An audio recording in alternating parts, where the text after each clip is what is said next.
Hi, welcome back to the channel. We're back on the ep3 turbo. In this video we're basically going to discuss sort of what it's like to live with, 5 things that we love about it, 5 things that I hate about it. I keep on saying we as if Teenan's with us, but I'm on my own today. I've been on my own for about 2 weeks until he's back. But we'll be discussing, like I say, that I'll be discussing the 5 things I hate and love about the Civic Turbo. I'm driving it as I speak, so anyone who thinks that you can't daily drive them, then be wrong, because that's what I'll be doing. Now, I've had the car turboed for about 2 or 3 weeks, I think now, since building it, and I've drove it every day, bar 2 days that I was off the road because I snapped the oil fitting, trying to put some heat shield on it. It's now back on the road, and I'm driving it as a daily. So, one thing that I do love about it is you can daily it every single day. As you can see now, you can just drive normal, the exhaust isn't too loud, there's not stupidly loud noises, it doesn't attract, unless I put my foot down, it doesn't really attract that much attention. Obviously it's got all the space and all the seats inside, so you get 4 people in, get all your parcels in, or parcels in my case, but shopping and everything like that, for the people's case, so yeah, it's brilliant. The one thing I will say I hate about it is the exhaust. It is too low, it scrapes off everything. The car's lowered on 40mm springs all around, and it scrapes off every single thing. The exhaust, literally, we can be driving along the road, and if there's a leaf in the road, you can guarantee the fucker's going to scrape off it. Second thing that I absolutely love about it is the noise. Now, if I wind the window down, hopefully I'll be able to make the noise. Like, who just doesn't love that noise? Like, I don't even know what else I can say about that. It's just the noise is brilliant. Really, I think the noise is actually a lot of it to do with how the intake's set up. Now, I had someone comment on Facebook saying that is the worst intake I've ever seen. And to be honest, I don't give a fuck, because it sounds like that.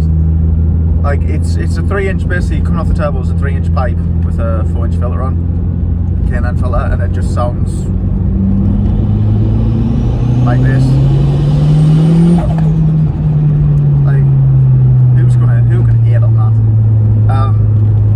The second thing that I hate about the car, it sort of talks to you. It sort of drags you all over the road. It doesn't have an LSD in the car, so it could probably benefit from that. But as I said, it was a budget turbo build. That is one of the things that I don't like about it. I don't know if you ever see on any videos that I sort of fight with the car to keep it straight, and that drives us mad. But then again, I feel like that's a bit of an issue with the ep3s in general, especially at speed. They never feel quite. They feel quite front end light. I don't know if that sounds right. That'll be to do with the electric steering and everything like that. But it's just something that I don't like about it. But yeah. The third thing that I love, I'd say, not love, yeah, I love, is the fact that it surprises literally every single person who gets in it. They all like, everyone seems to know about these turbo Hondas. Everyone's heard about the turbo Hondas, blah blah blah blah blah, all the rest. But not a lot of people's experienced them. So they're all expecting these Hondas that are like to be like 400 or 500 horsepower, which obviously this isn't. This is only 360 horsepower. But nobody expects them. It expects it to be as fast as what it is. And when I say it's fast, I mean it fucking annihilates most cars on the road still. Obviously we build them with a lot more horsepower on other builds and stuff like that, so I know what it's like to drive a faster one. But this is very drivable, if that makes sense. You put your foot down, and majority of the time, unless it's wet, it grips and it goes, because it's not boost by gear, so it does drive well. So yeah, I love that.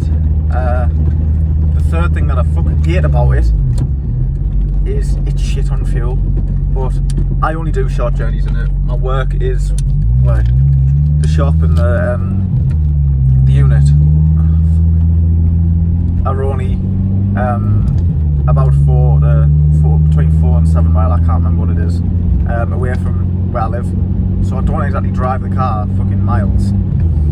So every time I do drive it, I've got my foot flat to the floor. So that's probably why the fuel's as shit as it is, but it's kind of shit, to be fair.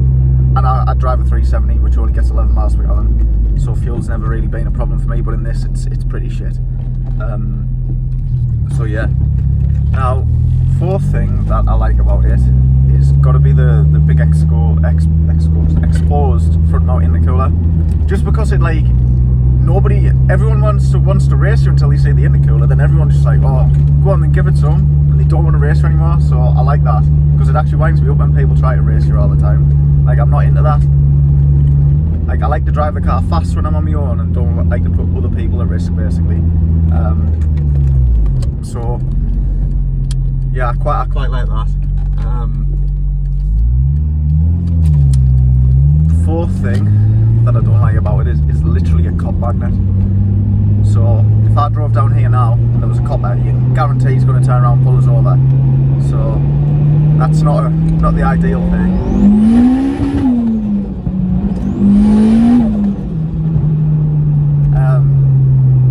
So yeah, fifth thing that I love about it is, I don't know if it's a good thing to love or not, is literally just the seats. It sounds daft, but I've not really, in fact I haven't owned ep3 with the Prem Edition seats. I've always just had like either the normal red ones or the pre-facelift ones. So it's nice to actually have these, and I never really appreciated them when I seen them on other people's cars, because I always thought at first a little bit uncomfy compared to the other ones. But really, you've got a lot more space. The seat position just feels a little bit better. So I do quite like that. I mean, I don't think it came standard in this car, because I don't believe this is a Prem. I mean, it's got the Prem carbon, Prem seats and stuff like that, but I just don't think it is a Prem. So yeah. The fifth thing that I hate about the car is actually the screamer pipe. I know this is a bit of a weird one, because people love them out the bonnet and all the rest. This goes straight to the floor, and it's not the actual noise I don't like, because the noise, well, the noise is class, but it's the smell. It sounds daft, but say if like you're in traffic or something like that, well, not so much in traffic because obviously the scream pipes are up, but if you've given it a boot and then you come up to a red light or something like that, the smell of the fumes and that comes in the cabin is kind of strong. And it's not just a problem with this build. I mean, it's on most cars with screamer pipes, and it drives us insane. And people say, oh, it's an exhaust leak. So it is just the screamer pipe smell. It's great when you're kicking its head in and you're moving, but the second that you start to come to a stop, you can smell the fuel, or you can smell the fumes coming out, and it puts you off a little bit. I used to love it, but the more I drive it, the more it actually becomes a little bit annoying, and the more that you get out the car and your clothes are smelling a bit. So it's sort of like, it's cool and good, but it's not ideal. And that's mainly, they're the 5 things really to love and hate about the cars. But I'm going to talk a bit about the budget build. Obviously, like I say, it's about 3 weeks since we turboed it, and I have drove it every day. And if you hear from the video, I don't exactly drive it nice. I am pottering about now, but I do actually kick its head in quite often. It's never flagging. Like, it's still on stop clutch. So I've got complete OEM feel for it. It drives mint. Yes, I haven't sorted the tracking out yet. Just haven't had time, if I'm totally honest. So the tracking isn't ideal, and I can still feel it pulls to the certain sides of the road. But the car's mint to live with. I think most people are worried about how reliable it is, how much can they kick the head in, all the rest. I've given this some abuse, and it's still going. I'm still driving. Like I say, stock clutch, stock engine, cheap turbo kit, the one that we sell on our website.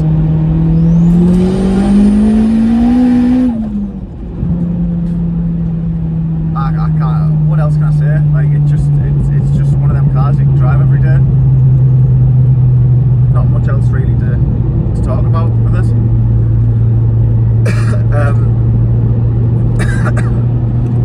Other than that, I can't see there ever being really much issues with it. People ever say that it's the parts that are the issues and stuff like that. I think it's just down to the car you've got. I've never had the parts fail. I've never ever had one of these cheap parts fail on us, on any car, on whether it's been customer's car, my own car, or parts that I've sold. They've never failed.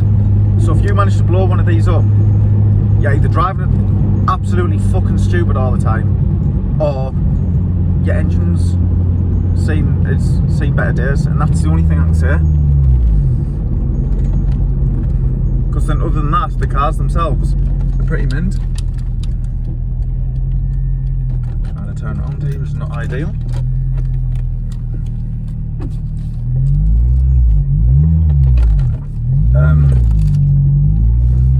So yeah, if you think that cheap turbo and it's not the way forward, then hopefully this is showing you that it is. It just all depends on how you present it.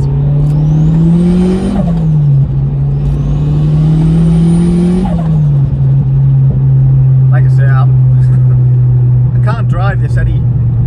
I could, like I said, I could do prolonged pulls in first, second, third, fourth, and bounce off the limiter. But I wouldn't drive my car normally like that.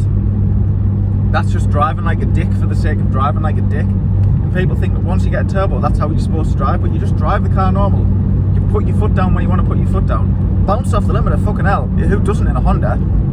Just don't do these prolonged fucking 6th gear pulls trying to top your car out, because you're sending all the boost to your car for a prolonged period of time, and it doesn't matter what setup you got, that ain't good for your engine. So all I'd say is just don't do that.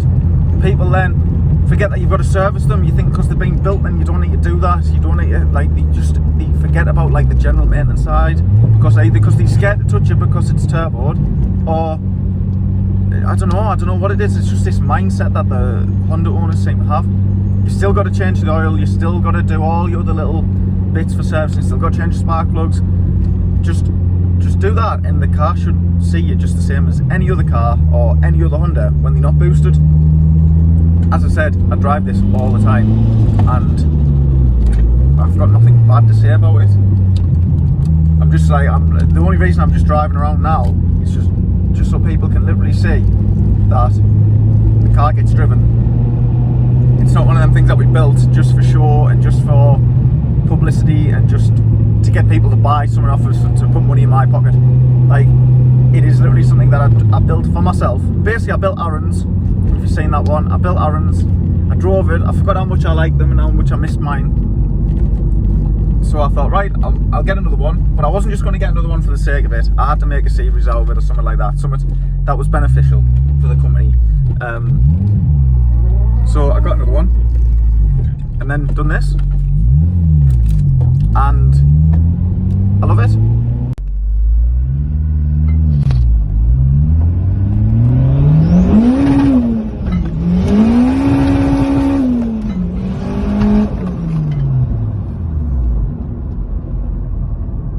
Fucking hell. This exact budget kit that we've got on here, we've got now listed on our website. If you don't know what that is, www.tacticalracinguk.com, and literally on the home page further down, I've got it listed as budget turbo kit. It is literally this exact kit that we've replicated over and over again. It takes roughly 2 to 3 weeks as we get the fab work done after the order, and I swage all the pipes up and get everything sorted like that. The parts are always sort of in stock, just the fab work isn't. Well, it is technically, but you know what I mean. And that gives you this sort of kit, like this exact kit. So yeah, get on there, get them ordered. As you see, definitely will not be disappointed. I can guarantee you that. All you will need for the kit extra is your ECU and a map. There's nothing else you need. If you want to put a clutch in, put a clutch in. If you don't, like we haven't on this one, just stick to stock clutch. Don't put your brake horsepower, don't have it mapped. Silly horsepower or silly torque, should I say. I mean, it's torque that kills clutches, but nobody seems to talk in sort of torque, if that makes sense. So yeah, just sort of get it normally, if you map it's normally around 350 to 360 horsepower, you shouldn't really have that much of a problem with the clutch, because the torque figures should be roughly, I think it's about 280, I believe. I can't remember the top of my head, but I believe it's about 280 foot-pound. On Newton meters, I can't remember which one it is. I'll pull the dyno sheet out in a second and have a look when I pull up, just so I don't look like an absolute mong on the internet. But yeah, basically if you keep it if you keep it sort of around that mark, then you should be fine on stock clutch. So there's nothing else you need with the kit. The kit comes with injectors, it comes with fuel pump, it comes with basically everything that you need. It's direct bolt on, so you should have no issues. But if you do, we've got the YouTube video up, so if there's bits that you're not 100% sure on, you can have a look at. But we've not only that, we've also got full support where you can either ring me, message me. So yeah, get on the website, get one of these kits ordered up, because I want to build more ep3s, and unfortunately how this works is I need your money to do that. So if you just go on there and buy that, I'd appreciate it. I mean, I don't really spend my money on anything else other than cars and fucking content now, so yeah, go for it.